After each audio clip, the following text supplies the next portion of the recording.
right.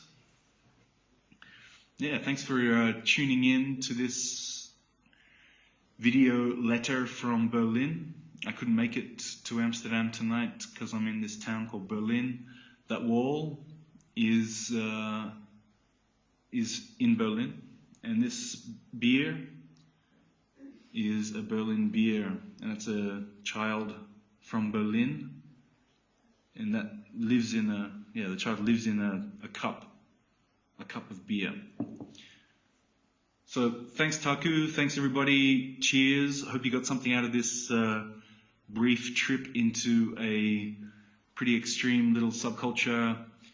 Yeah, it was still going in bits and pieces, but I think like mid-90s to kind of early 2000s. That's when it was really kicking off, I would say. Yeah, thanks very much. Bye.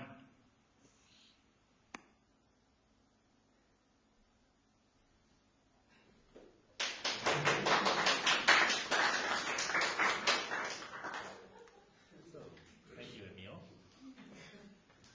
Next we have... Chip music is not defined only as 8-bit or 7-bit or 6-bit. I'll just start. I'm Rosa Menkman, and I'm actually not at all a music composer. I make some sounds, but I usually work with visuals. But my visuals, I show them mostly in the chip music scene or also outside. And I think this is why I'm asked, because I make my visuals for this kind of music, so I have to really listen to the music and know about the music, work with people. Yeah, so the first thing we already ran into is like chip music.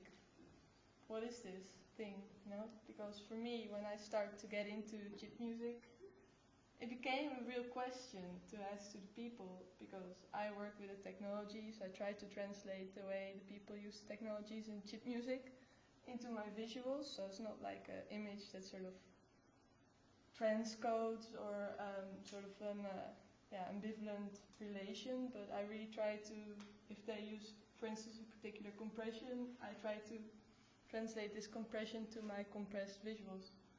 So I really ran into this question of what is chip music really fast, because I saw people use really different chips, and they use really different styles, and they come from really different parts. And I was asked actually to talk not only about chip music, but also chip music and the demo scene.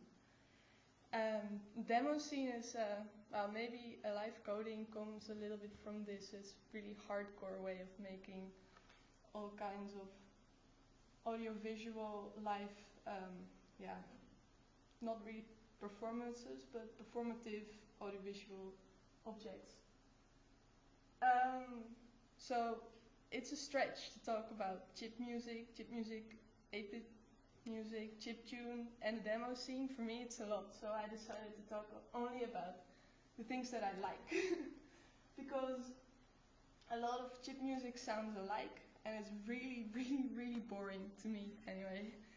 Because it all has the same sounds, and it's all very popular, and many people use the same composing softwares or the same computers, and sort of, well, when you work in the field, you hear the same sounds over and over again, and I sort of started hating it a bit. But there's a couple of things that I really like about it, and that's when the musicians use their hardware or their software in alternative ways. So I just select a couple of them.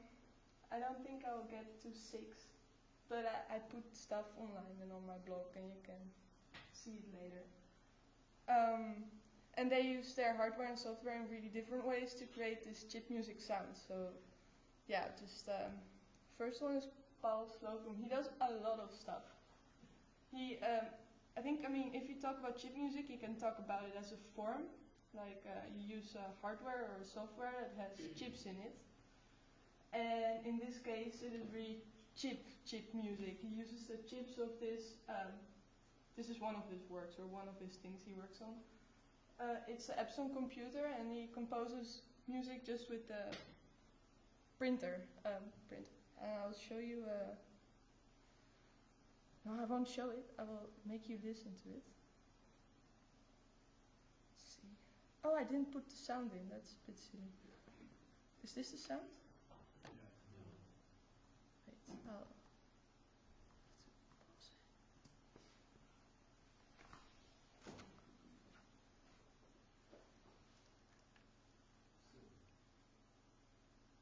I'll just. Sorry about this.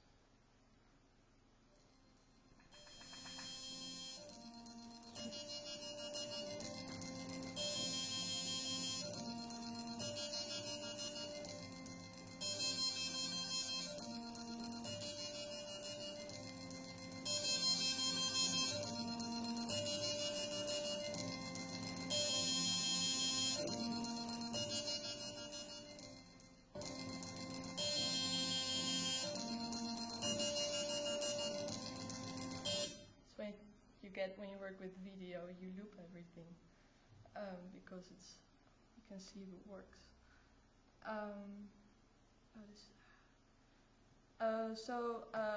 Paul he reprogrammed the firmware of the computer of the Epson chip to make music with it, and he's got a really interesting description of it. It's a bit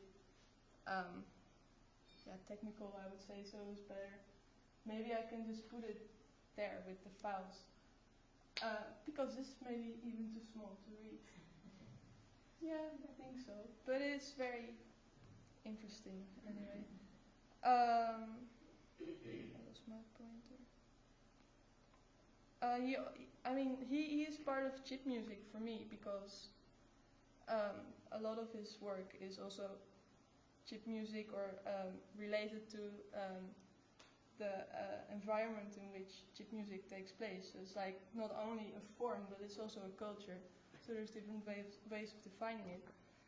And you see this person interacting in the culture of chip music. So in the fora, he's connected by people to the fora. It's not per se that this guy posts, but he's cited a lot.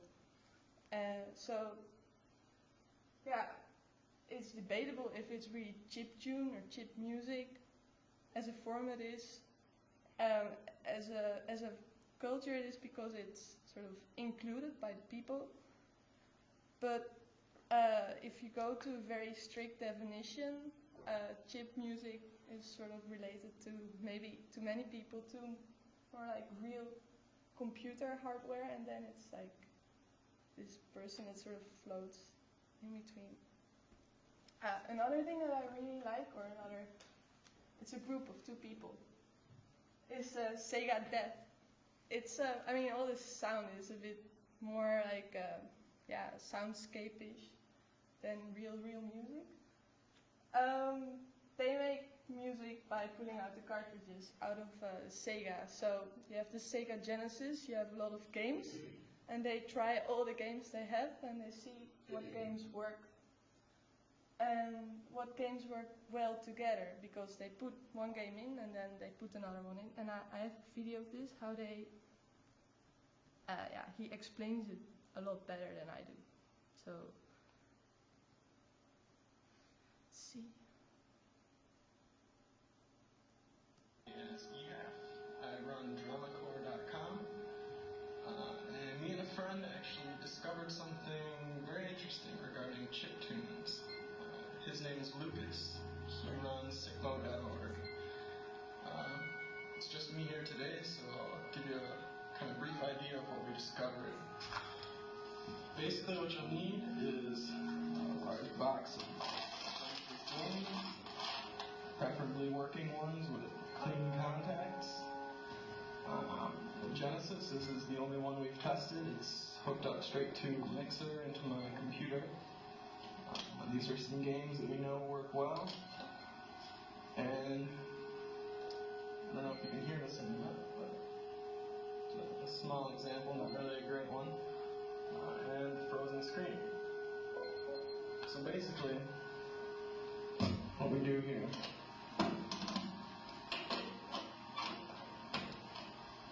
insert a game, and when the title music starts playing, you want to pull it out. So it kind of loops, or you get a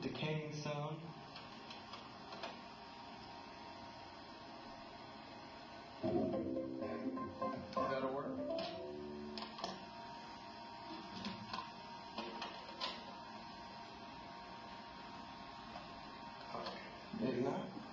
Let me try it again.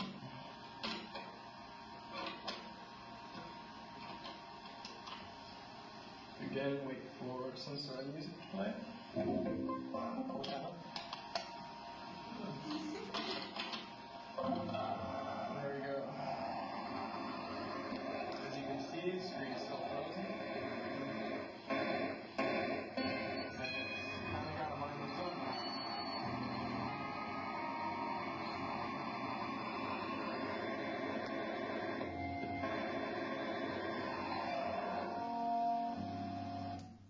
You get it, I think. I really like this personally. I mean, it's not a real composition musically maybe, but it's a concept that I really enjoy and that I like to use also to create videos. Yeah. They have a whole CD that you can download, and there's some really nice and interesting stuff, and some really chaotic stuff. So it's pretty balanced as well. I mean, it's not just noise. I think one of the more important people in chip music is Goto80. Basically, not only because he was nominated for the Commodore Lifetime Achievement Award for music, only he didn't win. He was also nominated twice for the theoretical award by the Chip Music True Chip Till Death Awards. But he didn't win either. So he's always like the guy that doesn't win, but that has actually a lot to give. Not only in music, but also in theory. His theory is Chip Flip, and his music is Goto80. And yeah, we work a lot together and make a lot of videos for him as well. So it's also close to my heart.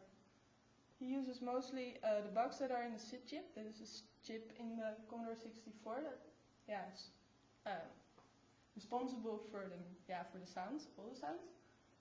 And also he uses special tracker software that he and a friend he comes from the demo scene originally, that they developed for themselves. And it gives them a lot more possibilities. He doesn't define himself into one category of music. He actually made an alphabet of 24 genres or styles of music he made, just to say like I make jazz, polka, and whatnot, because it's always something else. So it's pretty hard to explain what he does. It's just always around chip music. We made a video together, and I wanted to show this. Half of it because I cut it really, crunchy, just to make sure it works to show. But one part of it is the tracker software that he uses. So this is basically when you make chip music. There's many different trackers. You can make music on the Game Boy. You use small trackers like LSDJ. This one is called Devmon, but it's not really open source. But yeah, it's really chaotic, and now it's even broken. So besides the normal glitches or the bugs in the sound chip, the music actually didn't work. And we recorded this and we made a video for it. So one part of the video is, I keep losing my pointer, I'm sorry, is the tracker software, but then here you can see this pretty big break. Is a part of the video we made for it. It was an Eastern, and there was a lot of Olympic swimming, so it's a bit silly, and it's not a real definite translation from the glitch of this to the glitch that is shown in the video, but it's more classical glitchery, I think.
I'll stop it here. You can find it on my website too if you want to hear more of this. One of the there's a couple of people actually writing about this or that in the chip music scene. Another guy from Australia who writes a lot about chiptune and chiptune theory is actually Little Scale. He's doing his PhD on, I think it's like alternative composing with this kind of chip instruments. I had the pleasure to work with him in New York last December, and we gave a performance at Blip Festival, which is an annual festival for chiptunes. And this is a photo of our performance, in which I also put part of my glitch studies manifesto, because I do my PhD in glitches and compressions and other artifacts. So it was a really nice performance. And there was a lot of noise in it too. I have some videos, you can find them on my website. I didn't actually put them here. I didn't think of that. But I did put a piece of sound of him. I don't know if there's time to listen to this because I wanted to at least show one or two more. Maybe you can just download it. But he's definitely, if you're into this, you should definitely check out his blog because it's really interesting what he writes and the different tools he uses. He doesn't just use the Sega, I think it's the Sega, but he uses the a MIDI interface and a max MSP patch to control the sounds. So it's a really different way than composing with tracker software. You can really hear the difference as well. I think one of my favorite Dutch heroes is Gijs Gieskes. I don't know if you ever saw his work. He's this like crazy scientist that you can see it here. He has this whole table full of machines he builds himself. And he makes sounds and visuals at the same time. He's actually giving a talk like in the other building, in Mediamatic right now, in Pachacucha, about his working strategies. So it's a shame you missed it.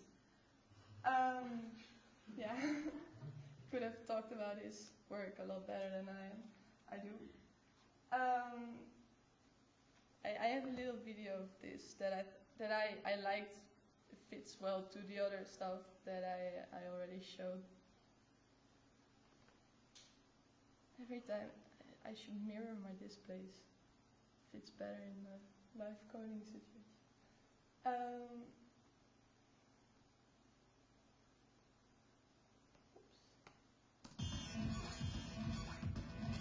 So here he bended a Sega computer.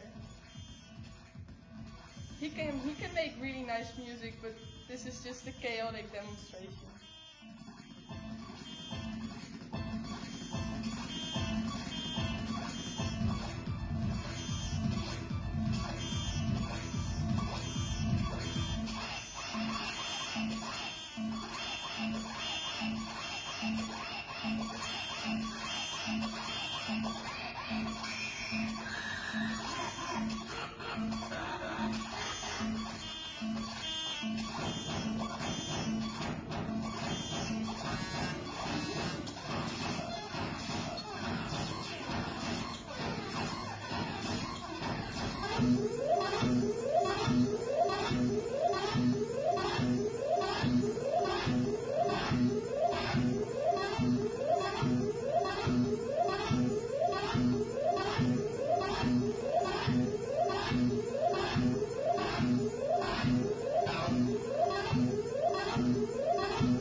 So what you could see, but maybe you didn't really notice because it's very different. You could see his band Sega, and he puts it in this like really nice casing where he makes his own circuit boards and he draws them, and then puts a lot of bent knobs and stuff, and he has patch bay to change different circuits. And so he outputs sound and visuals, and he can manipulate them in real time. If I could do it as well as him, I would try to make this because I think it's incredible. And the machines are so beautiful. That's also what I really like about it. It's both the output that is very surprising, and then the machines he makes them with a lot of care. So I think what's becoming clear about what I show is it's not just software. There's a lot of hardware involved in where I find my inspiration, and I didn't really show my own work, but it's translation of these kinds of musical processes into visuals, and then I go for compressions and glitches and sometimes feedback, and I try to find this new language and try to get some special outputs. So that's what I wanted to tell. There's a lot more. You can find it when I post it.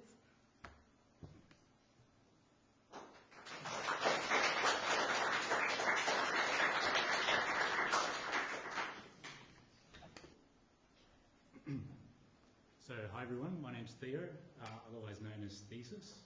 I'm going to be talking about dubstep tonight. First, a bit about the history of this genre. It started in the UK around the early 2000 era. It's a form of electronic dance music. This genre sort of became mature around 2005, 2006, and that's the time when it sort of exploded all over the world, and now you can find dubstep pretty much all over the world. In most cities you'll find dubstep parties or dubstep producers. The main influences of this genre are obviously dub and reggae. There's also like a very strong influence from things like hip hop and house, drum and bass. It's a lot broader than that, but they're the main sort of influences. I'm going to give you an audio example before I go any further, just so you know what I'm talking about. But this is by a duo of producers called the Digital Mystics. It's made up of two guys called Koki and Marla.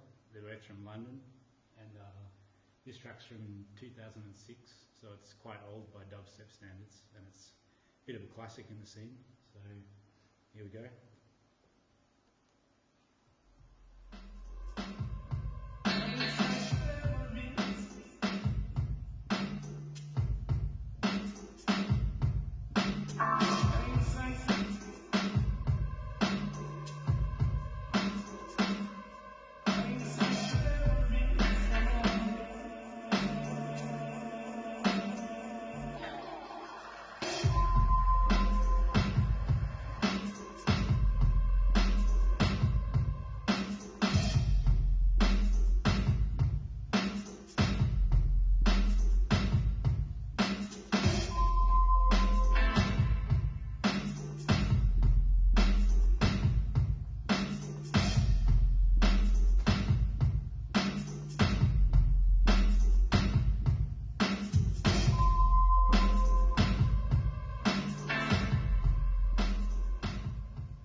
Introduction to dubstep sound. So the main characteristics of dubstep, of course, it's bass. That's the most prominent thing. You can't really have dubstep without bass. The two other things that you really need are the drums and percussion, and the tempo is normally falling around 140 BPM. It can go up and down a few BPM, but around that tempo. And this sort of music is usually including samples and other melodic and atmospheric kinds of sounds. Not always, but usually. In terms of rhythm, there's a big emphasis on the kick and the snare. That's the sort of the driving force of this music. It's usually instrumental, but in the last couple of years there has been sort of vocal dubstep creeping onto the scene. But for the most part, it's instrumental. Dubstep falls into something that's known as the hardcore continuum, and that's a reference which is talking about electronic music which has come from the UK in the last decade or two, since around the late 80s. This is a pretty rough diagram, because these genres are all very mixed up and sort of crossed over, so you can't really put it in order, but it's pretty rough. You can see it starting early on with acid and rave, like moving on later on to jungle and drum and bass in the mid-90s, and then sort of around the 2000s, that's when things like grime and garage and two-step started to come about, which then led on to dubstep. And since dubstep, there's more and more genres coming around, and it's this whole process is actually accelerating and getting faster. So there's more and more splinter groups sort of coming in as time goes on. So these different genres are sort of like cross-pollinating and getting more and more mixed up, and it's all happening like very, very fast now, so that the genres are sort of becoming increasingly ambiguous. So since dubstep, we've got a few genres like bassline, funky and wonky, which don't really sound like genres, but they're kind of adaptations of dubstep with other sounds. So like bassline is sort of an adaptation of dubstep with more of a house kind of a beat. Funky is along the same lines, like it's a mix of dubstep and house, but with a sort of a tropical sort of, you could almost say like a sexy vibe, a bit of a Caribbean style. Where wonky is sort of dubstep with a experimental hip hop sort of a template, so a lot of like weird sounds and more of a stripped down sort of breakbeat type sound. But in terms of actual dubstep, you could say it's sort of split up into two main groups. These are my names. I'm going to call it wobble, which is like it's a name used for this sort of sound in dubstep, and also deep. So with wobble, it's more the heavier sounds. You could say it's taking influence from industrial and metal. It's very dirty and distorted, aggressive. The sound is like a bit of a wall of noise, so there's a lot of mid-range sounds. To dance to this kind of music, it's more like fist pumping, like mosh pit, you know, jump around. And some people call this kind of dubstep bro step, because it's sort of only men, like sweaty men in bands who can dance to it. And then on the other side, you've got the deep dubstep, which is what I like. And this is taking influence more from things like house, dub, hip hop. It's more of a cleaner sound, so it's like quite lush and full. A lot more space in the sound. It's more positive, so not aggressive like the wobble stuff. To dance to this, it's more sort of like a head nodding, sort of more of a skanking kind of, more of a chill sort of thing. So I'm going to give you another example. This is an example of more the wobble, so the more aggressive sound of dubstep. And this is by a producer called Koki from London.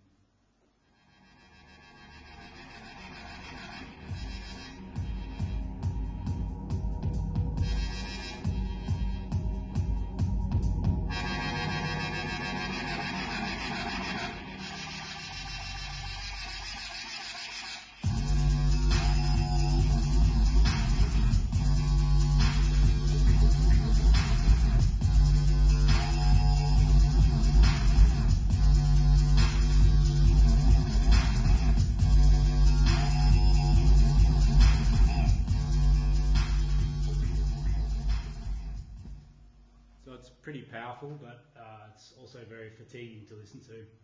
In a club sort of environment where it's very loud, it can be interesting, but not something to listen to at home. But on the other side, you've got more of the chill dubstep, and I'm going to play you something by a producer from Romania, calls himself TRG. This track it's got a bit more of a sort of you could say almost a techno influence, but then again, it's not really techno either. I'm just going to play it.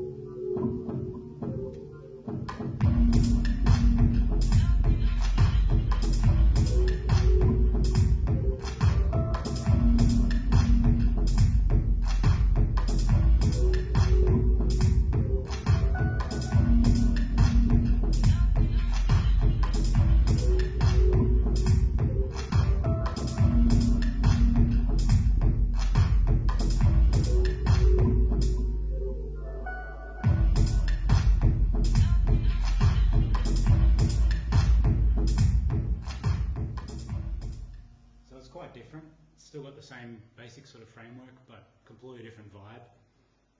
So it's quite a broad genre. I tend to think of dubstep as sort of a framework because it's sort of like set to a certain BPM, a certain sort of drum beat, but apart from that you can pretty much do what you like with it. So it's sort of, when you listen to it, you're more hearing the producer's other influences in the music. So people that are into techno put a bit of a techno sound in their dubstep, or any of these other genres are things that I've heard successfully crossed with dubstep. So I'm going to play something by myself. I'm really into my Brazilian music, so for example in mine you might hear a bit of a samba, even bossa nova kind of vibe creeping in.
In terms of distribution, dubstep's quite unique as well because it's mostly vinyl-based scene. It's like a very DJ-oriented scene as well. And the thing is about DJs is, or the thing is about vinyl is that it's exclusive. So with dubstep, a lot of producers are passing sort of not homemade vinyls but exclusive white label vinyls amongst themselves. So it means that you know, a DJ that will go to a party might have something that other DJs don't, and that sort of makes it a bit special.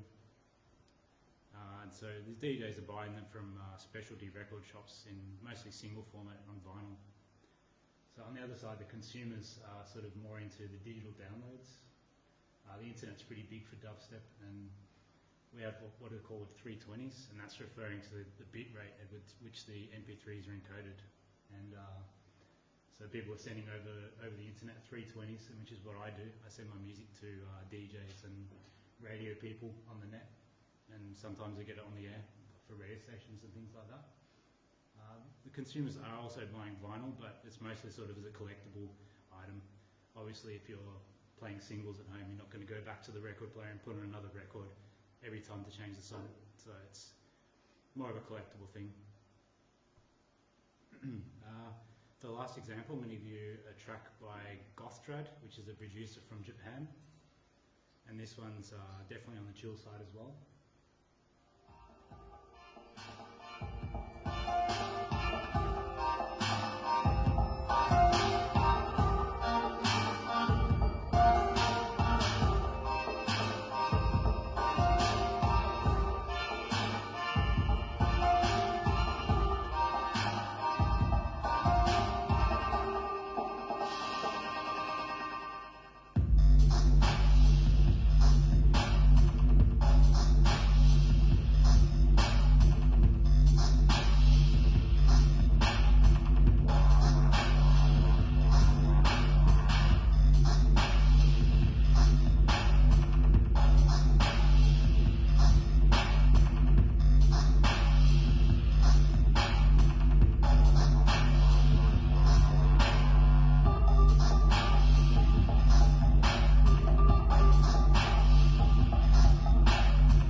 So that's it for me. Thank you. Hope you enjoyed it.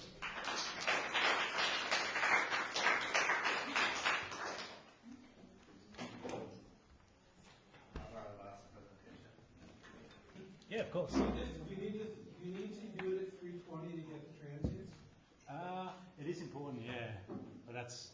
with dubstep, they're pretty critical on sound quality, so most people won't play anything less than a 320 on the radio.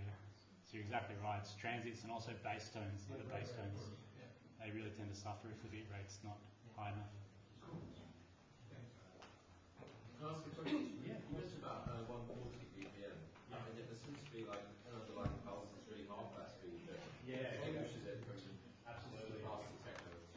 Some people count at 70 BPM, but most people count as 140, but of course it depends on Is that just That goes all the way back to the notion that there's two. Yeah. It's the notion that there's two. There's a subdivided beat going on, and one of them is like the one your grandmother dances to. Jungle does that as well. Yep. almost like the highest going. Yeah, precisely. Yep.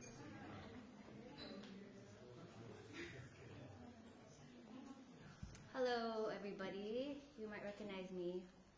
I'm videotaping myself. My name is Vivian. I'm part of the Stein family. I'm not a musician, but I listen to music. And today I'm going to talk to you about music from where I come from, which is San Francisco, California. And a lot of people might think of West Coast hip hop being really gangsta, Dr. Dre, Snoop Dogg, Tupac. But what a lot of people don't know is that Tupac actually has his origins in Bay Area hip hop as a backup dancer. And then he actually, after dancing, he actually came up with a verse, and he did pretty well. Tupac, go ahead and rock. Never come around when I hang around with the underground. Girls used to clown, saying down when I come around. Gas me and when they pass me, they used to diss me. Harass me, but now they ask me if they can kiss me. Get the thing, people change, wanna live it. 25 shades wrong, ain't no wrong if I bring the lights down. Claim, must be changed, not a week to change for. Operates, still the same, but it's the same So yeah, the Bay Area hip hop is really unique in that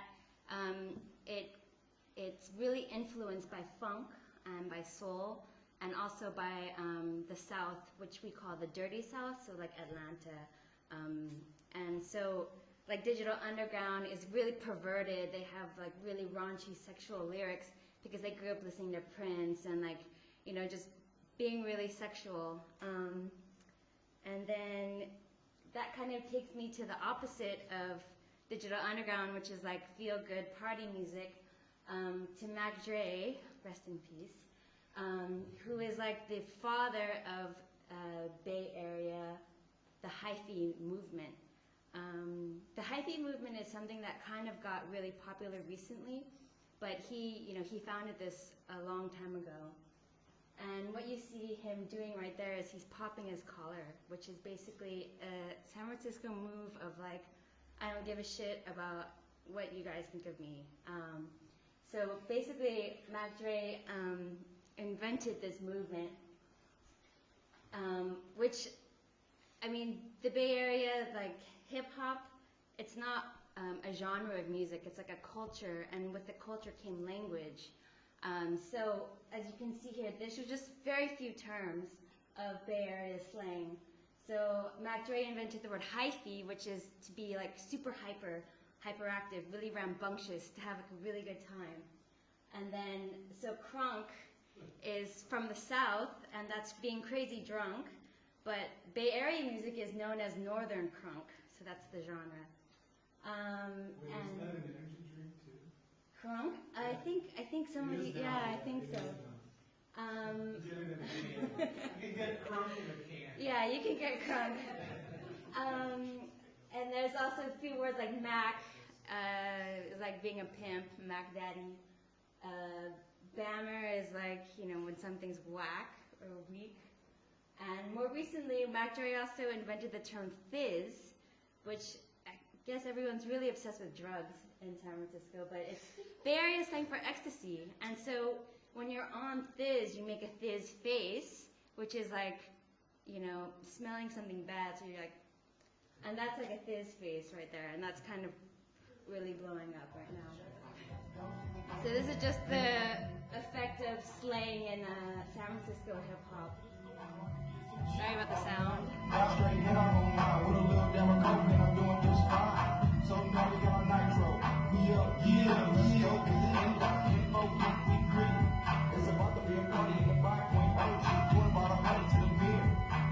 in the back, gotta say I did. Running like a mother in my backseat. I made a vibe from there. They clean up the mess, G straight and up. With no chaser, forget that bill. Ain't nothing great.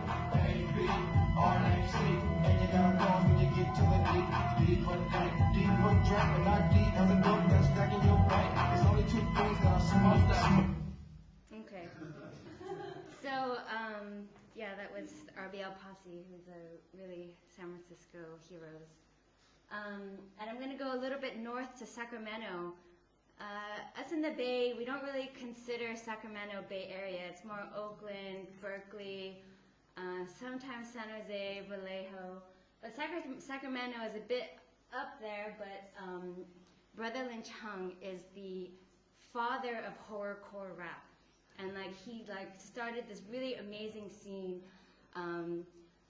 As you can see, he raps about being a cannibal. He raps about eating babies, about raping women, and it's horrific stuff. But I really like it. I don't know why, but it's really good. His flow is really tight. He has an amazing voice. Yeah, here I'll just show you a clip.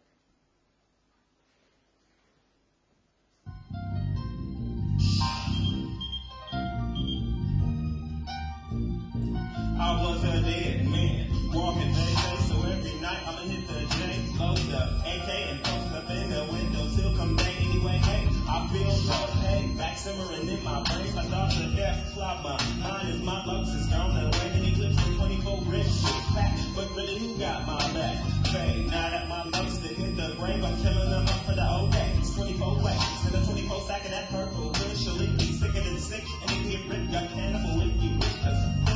Everybody feel it every day, all day to the day I die. I'm creeping through your set with a mini-Mac 10A on 1.5. Google with a 12-inch pump in the trunk and a black beanie. The style is the coupe that you can't see just under these blocks. The logo from my eyes. Correct, like a black cat, you back with a Mac 10 on my lap and a fat sack of that product. Took a hit of that split and seen some food with a 4-5, so I let them at it. Ounces of Evo, oh no, those it don't leave, yes, a slip. And a 9mm for the food that it dump and pump it, put them in the ditch and put them in the grave with an empty 40-ounce bottle and don't leave for drill. Then bounce to the ounce and the like in a Mac and a fat sack of that end up here. I'm sick of the sick and food, they gotta admit when I grab my clip, you pizza bone and keep hot with a hot food. Rest in peace. So yeah, Brother Lynch Hung, as you can hear, he has that southern influence, the fast rapping.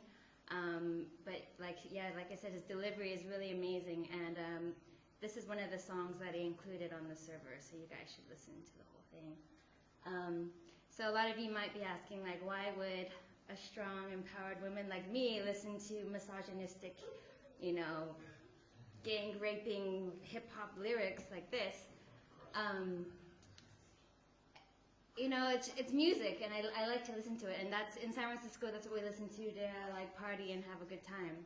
And I would, in the late '90s, I was going to a lot of hip hop shows and documenting, kind of like I do here at Time. And I discovered the Coup from Oakland, and kind of got into more political, activist, conscious hip hop scene. Their kind of New York counterparts is Dead Prez in Brooklyn. So yeah, I did a documentary on women in hip hop and got to interview Pam the Funkstress. And yeah, here's a clip from the Coup.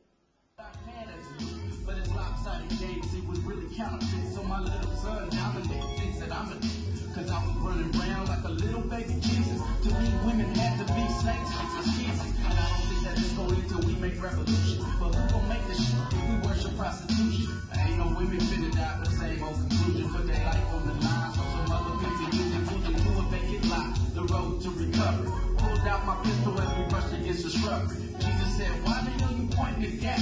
So I pulled a piece of game I could use out the hat. I said, this trip is over, we ain't finna ride on. This is for my mental and my mama that I cried on. Microsoft motherfuckers let bygones be bygones. But since I'm Macintosh, I'm a double into your icon. He struggled for life, didn't give up the fight. Me and Jesus the pimp in the 79 Granada last night. And I'm just going to show a clip of Pam the Funkstress and what she does.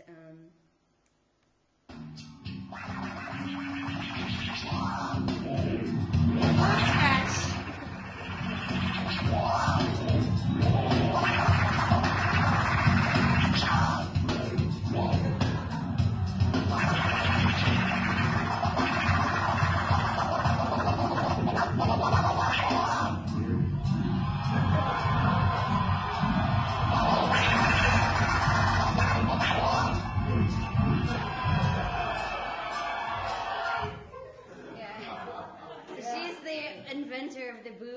stretch.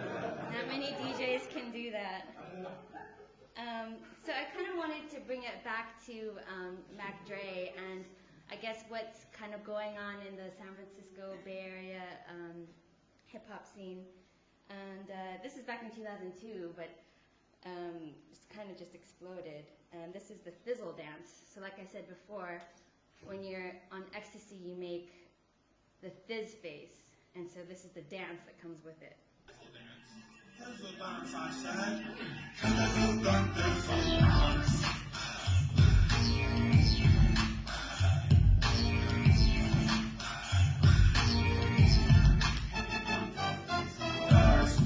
I do like this. Put a look on my face like I smell some fish. Bounce to the beat till it start to hurt. Then I dust all the smirk off my shirt.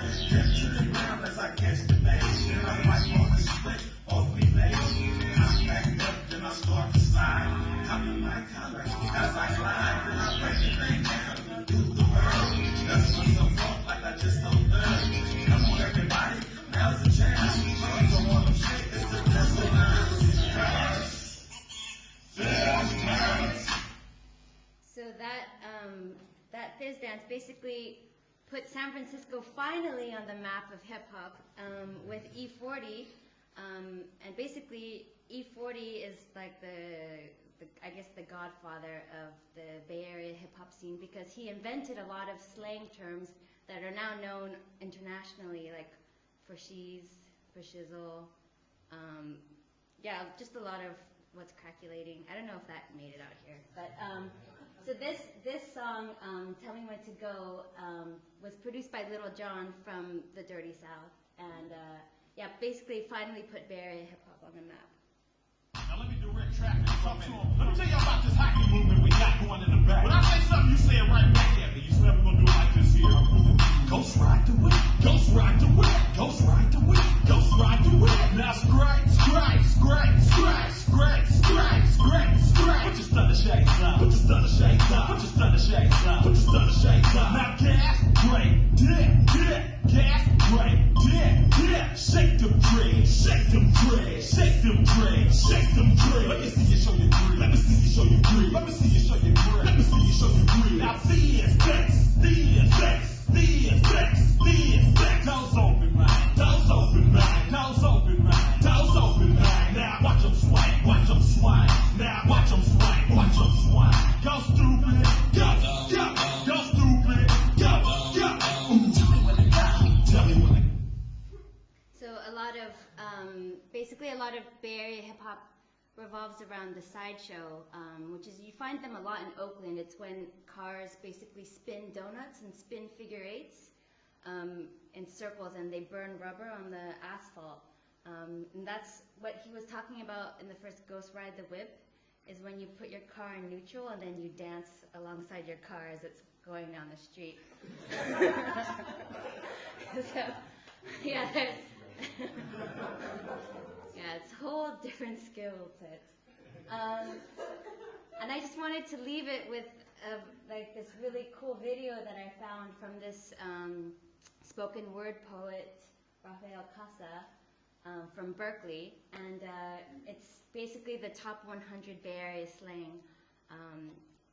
Just so you get an idea of how many words people come up with and how they're always trying to use these new words in our city. They don't give us our due for providing you with slang for all of your mouths. Y'all runners and rippers, Beezies and Marks, that's hoes, bitches, punks of all sorts, just trying to make stretch. Guap, that's cash. Used to say play, but gave it to New York. Y'all lightweight gas, but I'm gonna smash. Mean you think you boss, but I'm murking your ass. And murking is killing, I'm moving too fast, but try to keep up, cause our slang never lasts. We doing it, moving, gigging and ghosting while pissing and joking, screaming, stop showing us dancing and popping a pill that's purple, spinning the wheel and driving in circles and opening the hole. Berkeley to Freetown and out to the scope. Got no business in the rich that don't go in the land of yo, where it's Molly and Morgan, he's sparking a Joe, and we all say for show. Which turn of for cheese, which turn of for shizzle, y'all stole all the beats, now it's what it do. What's really good, I'm thinking about it, comes out as my could, y'all so out of pocket. True player haters who took player haters and claiming it's theirs, ironic, so out of frame. Just like the stunners that pop up in verses all over the game. Mouthpiece, let me spit at this pop a rewind. Mouthpiece means I'm quite the quick talker, real talk, real spit, cuss. The cutty don't say cuss to the real blood,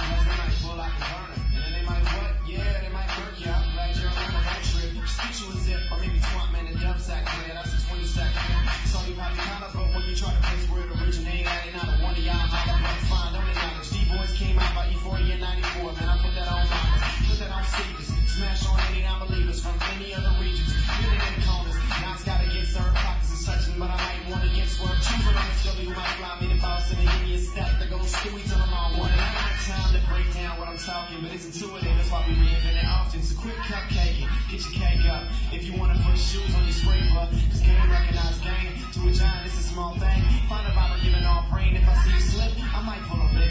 Take off on any weak jet cat, me mugging out the whip. How much you got on it, better new five. I'm stunned, get loaded and I rule rock. Sipping on heat, smell me, might got it, I mean. If I want you to agree with what I'm speaking on your phone. Hold to that, tell the homies, swoop, swoop. Round the way, where there's no fingerprints, where you make it look. LIPs is spit, no fear. Thought your city made it up, let me get this clear. We got your online slang wish list here, but you can't add these, there's no gifts this year. Just go ahead and marinate on that for about 5 hours. By the time you snatch a couple, all you be doing in movie politics, or shaking hands and kissing babies. You already know Bay Area, all that, but you thought, bruh, oh boy. So yeah, thanks.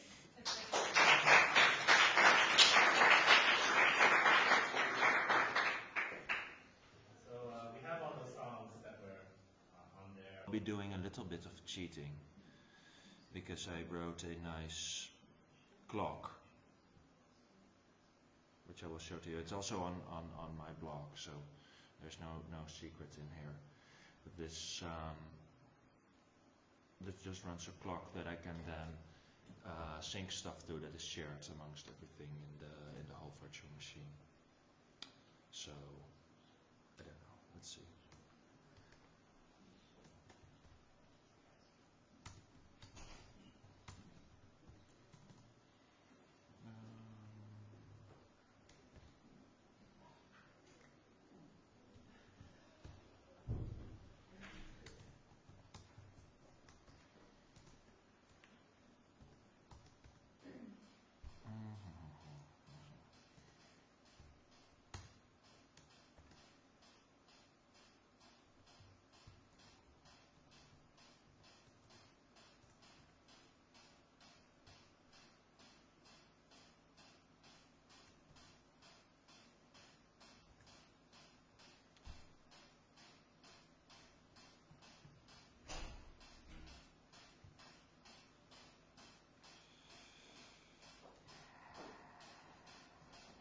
What kind of mess did I make now?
I have a few bug reports to